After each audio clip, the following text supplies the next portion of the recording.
और अपने सर को बारगाह रब्बुल इज्जत में झुकाओ। मेरी मुराद है नौजवानों,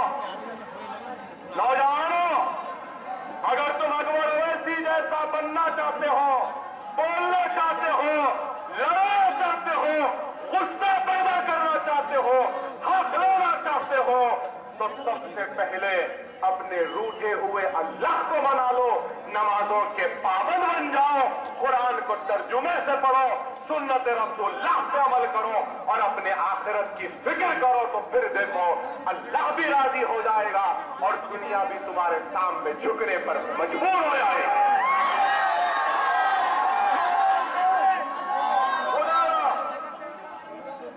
अपने रूठे हुए खुदा को मनाओ और अल्लाह की रज़ा को हासिल करो और अल्लाह को राजी रखना चाहते हो तो मसाजिदों को आबाद करो, नमाजों के पाबंद बनो। अगर नहीं बनेंगे तो फिर इसी तरीके से रिलीफ कैंपों में जिंदगी गुजारने पर ये बीजेपी आरएसएस संघ परिवार हमको भी मजबूर करेगी।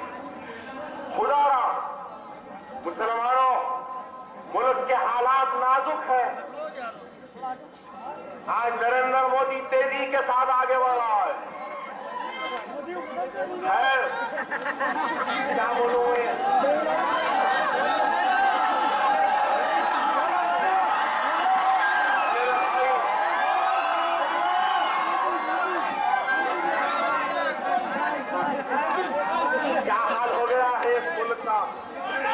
अब मैं बोलूंगा तो बोलिए अकबर साहब ऐसी बोलते हैं,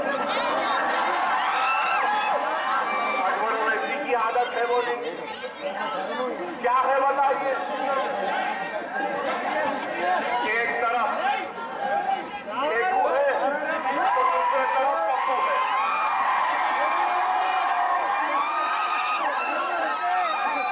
अब बताइए,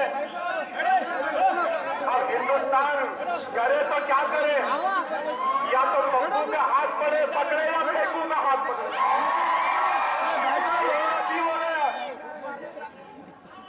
बाहर भी जाते रहे क्या, पूछो। यहाँ पे लोग हैं मौजूद, नौजवानों शायद नहीं जाते। एक वक्त था हिंदुस्तान का एक वजीर आज़म, उसका नाम मोरारजी देसाई और वो मोरारजी देसाई दावा करके ये कहता था कि हाँ मैं पेशाब पीता हूं।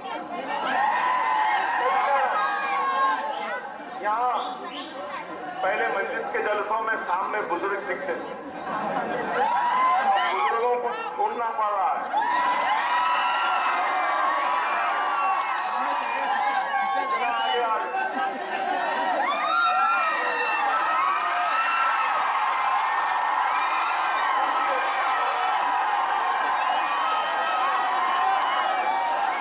ये मोदी साहब बोलेंगे, सालार अपनी तकरीर में उस वक्त कहते थे कि क्या वजीर आजम है हमारा मुल्क का जो पिस्कोला पीता है कभी।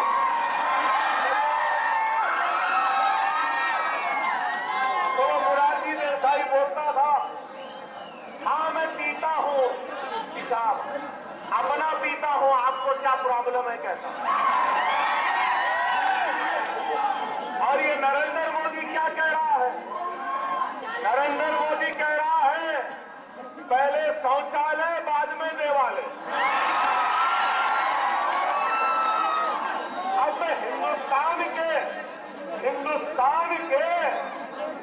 हिंदू राष्ट्र का हाल देखने वाले हिंदुओं से हिंदुत्व के एजेंडे को हकीकत में रूबे अमल लाने का ख्वाब देखने वाले उन हिंदुओं से पूछना चाहता हूं, क्या आप शौचालय बनाने वाले को वोट देंगे? खैर ये सवाल उनके वास्ते है वोट। मगर मैं ये कहना चाहता हूं, जब एक पेशाब पीने वाला वजीर आजम बन सकता है इस मुल्क का, तो हमाम को पैखाने बनाने वाला क्या हिंदुस्तान का वजीर आजम बनने का ख्वाब नहीं देखता? बराबर देख सकता है।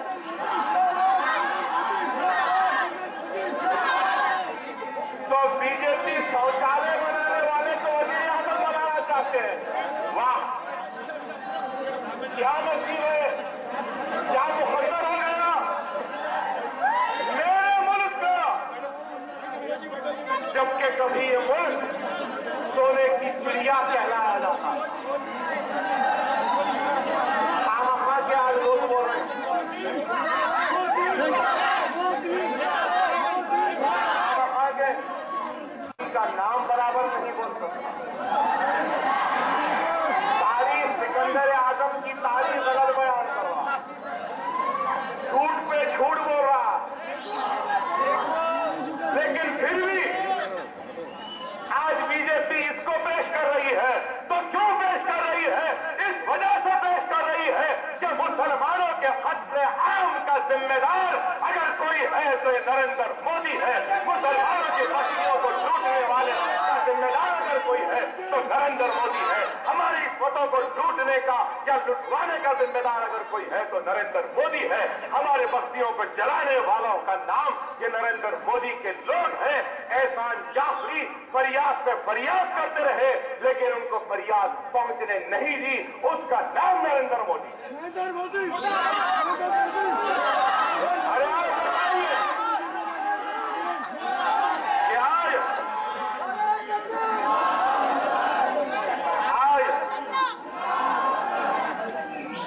अकबर ओवैसी को गिरफ्तार करें। मैं पूछना चाहता हूं परवीन तोगाड़िया को क्यों नहीं करे? क्या करे?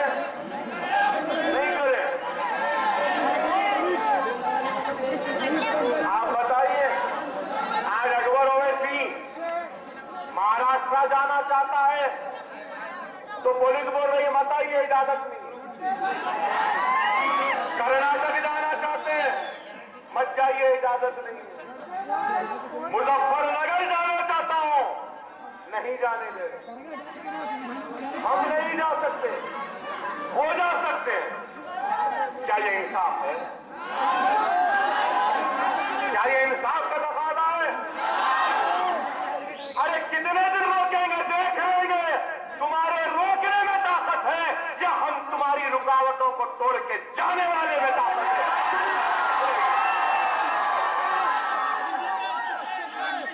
अरे आज नहीं जा सकते ना, जरूर हम जाएंगे।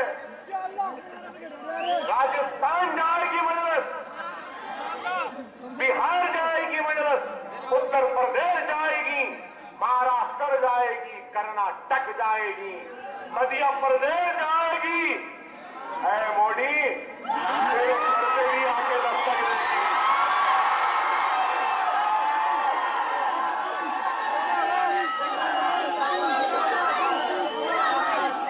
मुजफ्फरनगर में जो हुआ हम नहीं भुला सकते। मुजफ्फरनगर में हमारे बस्तियों को लुटाने वालों को, हमारी इज्जतों को लूटने वालों को तहनीयत पेश की जाती है। क्या ये कानून है?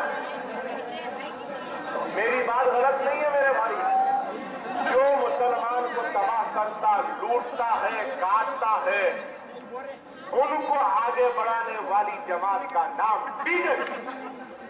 अगर मेरी बात गलत है तो फिर मुजफ्फरनगर के फिजादात को भड़काने वालों को बीजेपी के स्टेज पे बुलाकर तहनीयत व एजाजात से क्यों नवाजा गया था? मेरा सवाल है हिंदुस्तान के सेक्युलर अवाम से, मेरा सवाल है उन लोगों से जिनको अकबर ओवैसी बुरा दिखता है। मेरा सवाल है उनसे जिनको अकबर ओवैसी की तहरीर पसंद नहीं आती। मेरा सवाल है उनसे जो अकबर ओवैसी को नफरत अंगेज कहते हैं। मेरा सवाल है कि क्यों तुम खामोश थे जब मुजफ्फरनगर में बीजेपी वाले झूठी सीरीज के जरिए आग भड़का रहे थे, मुसलमानों की इज्जतों को लूट रहे थे। आप नहीं जानते, आज हिंदुस्तान का मीडिया छुपा रहा है। हकीकत को दबा रहा है। गुजरात में इतनी मुसलमानों की इज्जतें व इस्मतें नहीं लुटी जितनी इस्मतें हमारी मुसलमान मां और बहनों की गुजरात में लुटी। गुजरात से भी ज्यादा मुजफ्फरनगर में लुटी, इतनी इज्जतें लुटी। बेशक औरत की इज्जत को लूटने वालों को कड़ी से कड़ी सजा देनी चाहिए, दिलानी चाहिए। हमारा मजहब तो कहता है कि उन दरिंदों को बाजारों में लाकर चौराहों में बांध के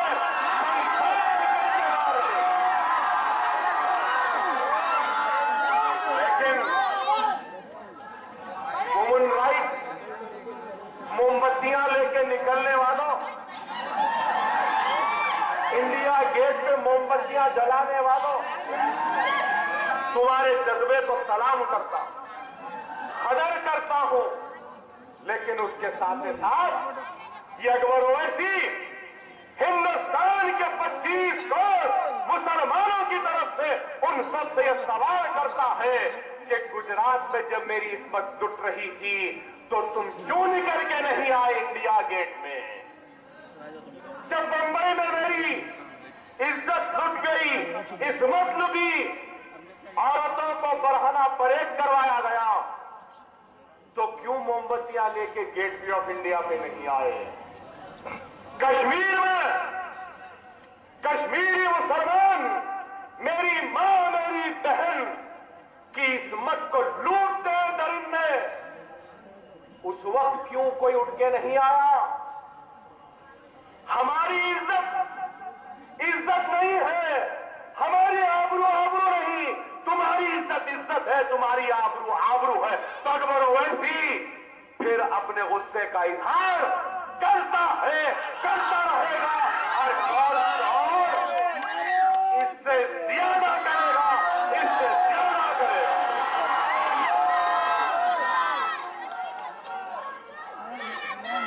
मेरी मां की इज्जत क्या हिंदुस्तान की इज्जत नहीं? क्या मेरी बहन की आबरू क्या हिंदुस्तान की आबरू नहीं? आसाम के कैंप में रहने वाला मुसलमान क्या हिंदुस्तानी नहीं? गुजरात के कैंप में रहने वाली मेरी मां मुसलमान क्या हिंदुस्तानी नहीं? मुजफ्फरनगर में वो मासूम 2 महीने 1 महीने के मरने वाले बच्चे क्या हिंदुस्तान के बच्चे नहीं? ये मोदी क्या जाने, ना बीवी है ना बच्चे हैं।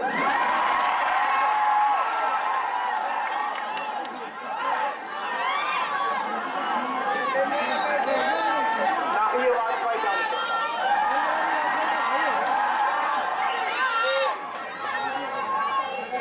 अरे हम मस्जिद के शहादत पे एहतजाज पे आवाज बुलंद करते हैं तो वफादारी का सर्टिफिकेट मांगते हैं। मस्जिद बनाने का नारा देते हैं तो वफादारी का सर्टिफिकेट। हमारे लिए हक के लिए लड़ते हैं तो ताड़ा की जेल मिलती है। फिर आवाज बुलंद करते हैं, जले हुए बस्तियां मिलती हैं, छूटे मुकदमात मिलते हैं, और उसके बाद अकबर ओवैसी आवाज उठाए तो जेल में डालते। लंदन से आया था ना, एयरपोर्ट पे कई मेरे जियाले मुसलमान आए थे, सलाम उनको।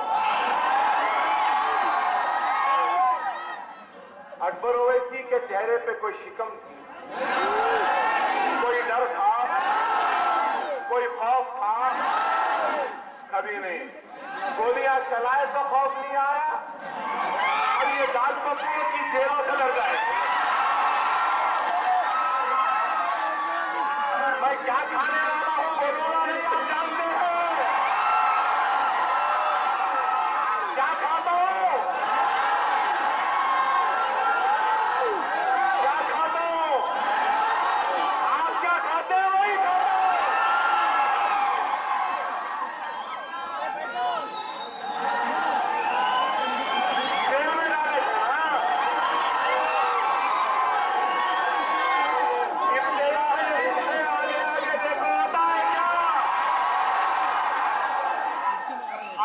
सुनाना शुरू हुआ है, सुनने वाले बाकी है। अरे आज मैं आपसे यही कहूंगा कि अगर अकबर ओवैसी डरने या घबराने वाले का नाम नहीं है तो मुसलमान का भी डरता नहीं है, किसी से खायफ नहीं होता। दुनिया से डरने वाले को मुसलमान नहीं कहते, जो दुनिया को डराता है उसको मुसलमान कहते हैं।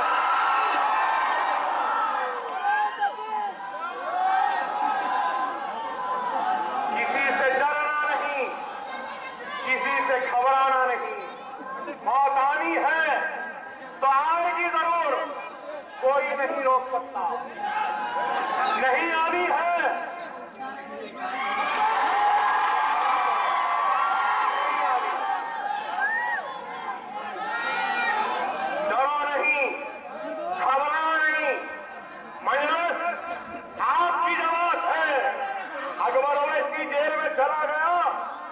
तो लोग परेशान हो गए। बाद में असद साहब भी जेल में चले गए तो हैदराबाद में सन्ना था, घरों में परेशानी, हर घर में खौफ। अरे अगर अकबर ओवैसी मर भी जाए, उसकी लाश अगर रोड पर है तो लाश की परवाह ना करो, अपने अज़्म, अपने इरादे, अपने हिम्मत, अपने ईमान की इबादत करो। नारे तकबीर कहते हैं।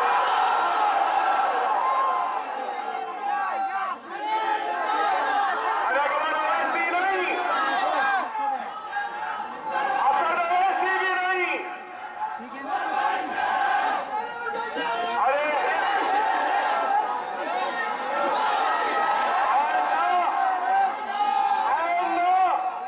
अगर अकबर ओवैसी जेल में चला जाए, असद ओवैसी चले जाए तो तुम्हें वास्ता है अल्लाह का, तुम्हें वास्ता है रसूल अल्लाह का, तुम्हें वास्ता है शोहदाए करबला का, तुम्हें वास्ता है औलिया अल्लाह का।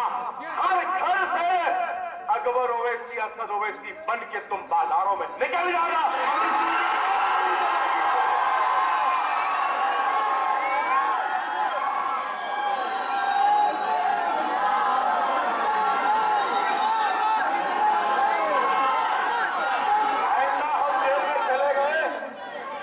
परेशान होंगे।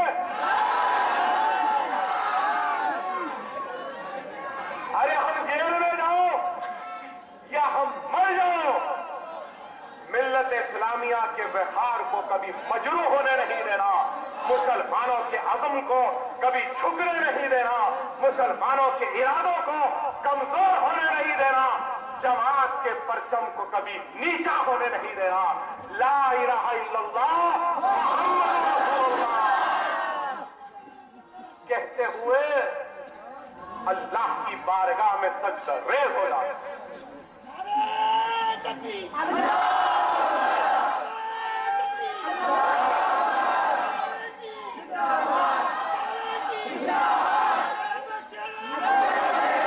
और मेरा ईमान है, मुझे अल्लाह की जात पर कामिल यकीन है कि अगर कल को मैं ना रहूं, कल को अगर असद साहब ना रहे तो अल्लाह असदुद्दीन ओवैसी और अकबरुद्दीन ओवैसी से ज्यादा जाबाज, ज्यादा नेक, ज्यादा काबिल रसूल अल्लाह के किसी उम्मती को आपकी क़यादत की जिम्मेदारी दे देगा।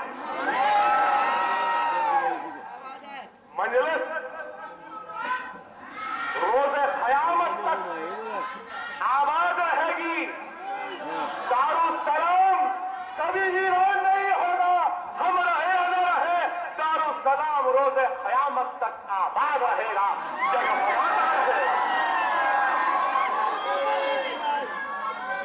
आज ये बात इसलिए कह रहा हूं कि नहीं मालूम कब तक अकबर ओवैसी जिंदा रहेगा।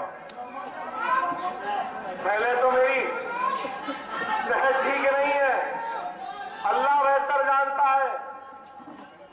सुबह दर्द से उठता हूं तो हर साल हर रात दर्द के साथ बिस्तर को जाता हूं। आज से 3 दिन पहले 25 खड़े हुए, दिन भर दवाखाने में था, मुखातिब करने की आज तो ताकत भी नहीं थी, लेकिन एक रिश्ता है मल्लेपल्ली से, और वो रिश्ता है तो सालारे मिल्लत के सियासी जिंदगी के आगाज का एक रिश्ता है इस सरजमीन मल्लेपल्ली में, जहां पर असदुद्दीन ओवैसी साहब और मेरा बचपना मल्लेपल्ली के बड़ी मस्जिद के अतराफ खेलते हुए खिलखिलाते हुए गुजरा।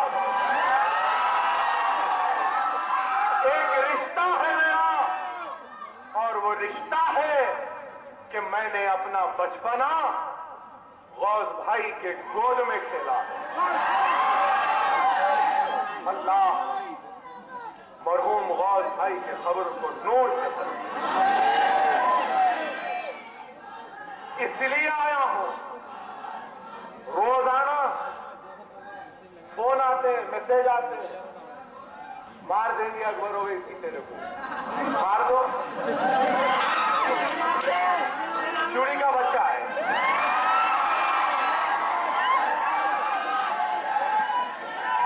कौन कहां मारना चाहता है बोल रहे, अकबर ओवैसी वहां करने में तैयार है।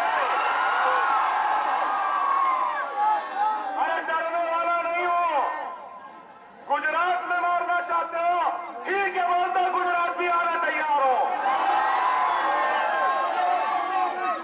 महाराष्ट्र में तो ठीक है, आने तैयार हो। अरे डरने वालों का नाम मजलिस नहीं है, ये गयूर मुसलमानों का लीडर है, कोई कमजोरों का लीडर नहीं है। अरे हिंदुस्तान वालों, लाल बाजार हमारे शहर में, वहां पे चूड़ियां पहनाते हैं, और मजलिस वाले हथकड़ियां भी पहनने तैयार हैं। आपसे यही कहूंगा, मुनज़्ज़म रहो, मुत्तहिद रहो, मजलिस इत्तेहाद मुस्लिमीन को मजबूत करो। शख्सियत की अहमियत नहीं है, जमात की है। मैं कह रहा हूं, आज सारा हिंदुस्तान उम्मीद की नजर से देख रहा है, तो मुझ पर नहीं, आप पर देख रहा। मुझसे उम्मीद नहीं, आपसे उम्मीद है। मुझसे आस नहीं, आपसे आस है। मुझसे तवक्को नहीं, आपसे है।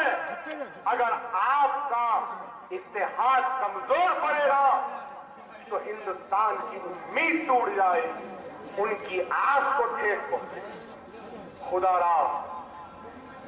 खुदारा मेरे भाई, आज सारे हिंदुस्तान से मुझे फोन आते हैं, 700, 800, बाद वक्त तो 1000 फोन आते हैं, और यही बोलते हैं, भाई आप हमारे पास आ जाओ। आगरे से बोल रहे हैं, आप आगरे से लड़ लो। मीरठ वाले कह रहे अकबर भाई मीरठ से लड़ लो। मुंबई वाले कह रहे मुंबई आ जाओ भाई, 3.5-4 लाख का मजमा आएगा। बिहार वाले कह रहे आ जाओ अकबर भाई, भागलपुर से लड़ लो। लेकिन अकबर ओवैसी कह रहा है कि नहीं, ना मुझे पहले इख्तिदार की लालच थी, शौक था, ना आगे है। इख्तिदार से मुझे कभी दिलचस्पी रही नहीं। अकबर ओवैसी वोटों के जरिए जीत कर लीडर बनने वाले का नाम नहीं है, अकबर ओवैसी मुसलमानों के दिलों को जीतने वाले लीडर का नाम है।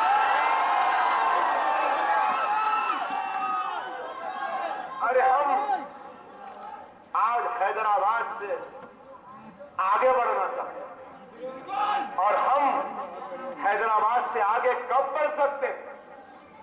जब आप कहेंगे कि जाओ अकबर ओवैसी, जाओ असद ओवैसी, तुम जाओ अहमदाबाद को, तुम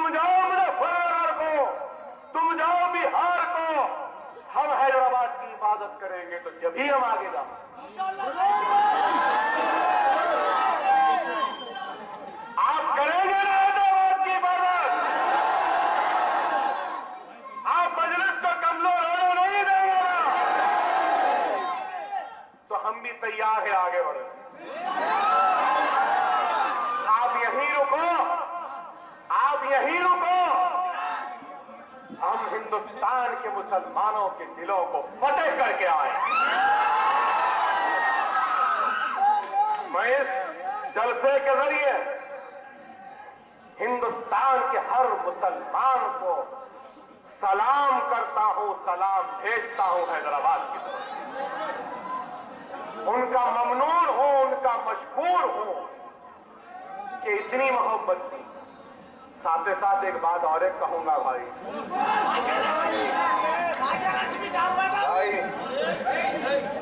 अब मैं तकरीर कर रहा हूं तो भी फोन बज रहा है। देखिए 54 मिस कॉल भाई, जरूरी है तो हाथ जोड़ के कह रहा हूं, जरूरी है तो फोन करो। मुझे फोन आता भाई खैरियत जी, अल्हम्दुलिल्लाह भाई। फिर पूछते क्या हो रहा भाई, तब क्या जवाब दूं? फिर पूछते भाई खाना हो गया? हो गया। और क्या कर रहे भाई? तो मेरे भाई आपसे दरखास्त है कि जब जरूरत है, जरूरी है तो बेशक फोन करिए, मगर इतना फोन बजने से छिड़छिड़ाहट आ जाता है। जरूरी है तो करिए। खैर बहरहाल आप तमाम से यही कहना है कि मुनज़्ज़म रहिए, मुत्तहिद रहिए। वक्त का तकाज़ा है कि आज एक तरफ सेक्युलरिज्म है तो दूसरी तरफ हिंदुत्व ताकतें हैं। तो हमको कोशिश करना है कि हिंदुस्तान के सेक्युलरिज्म को बचाना है, मजबूत करना है और हिंदुत्व ताकतों को शिकस्त देनी है। वक्त का अहम तकाज़ा है कि हम मुनज़्ज़म रहें, मुत्तहिद रहें। जमात के 7 अराकीन असेंबली नहीं होना है, अब के उससे बढ़ के होना है इंशाअल्लाह। अल्लाह की जात पे भरोसा है कि आप जरूर मजलिस को कामयाब करेंगे, मजलिस को ताकतवर करेंगे। और हर वक्त की तरह मेरा एक हदिया होता है जो मैं सबसे मांगता हूं। मेरी एक ताकत होती है जो मैं आप सबसे मांगता हूं। मेरी एक हिम्मत होती है, पहले से ज्यादा आवाज में, गरजदार आवाज में, कि आज फिर से हिल जाए सारा समा, परेशान हो जाए सारे लोग। ऐसी आवाज निकलना उस आगे तक जहां तस्वीर है नकीब मिल्लत की, वहां से भी आनी है, यहां से भी आनी है, यहां से भी आनी है, और घरों में बैठ के सुनने वालों के घरों से भी आनी है। नारे